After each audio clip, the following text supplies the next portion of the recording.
अस्सलामु अलैकुम वरहमतुल्लाहि वबरकातुह।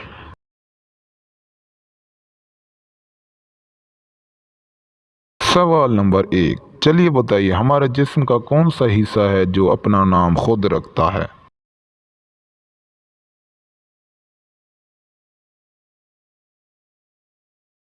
जवाब है दिमाग। सवाल नंबर 2, चलिए बताइए वो कौन सा मुल्क है जहां बच्चे के पैदा होते ही उसकी उम्र 9 माह लिखी जाती है।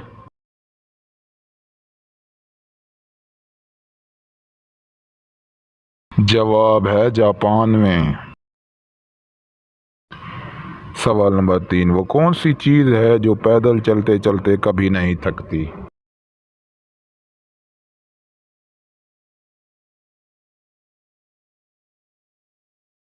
जवाब है जूते। सवाल नंबर 4, वो क्या है जिसे आग नहीं लगती मगर बुझाना पड़ती है।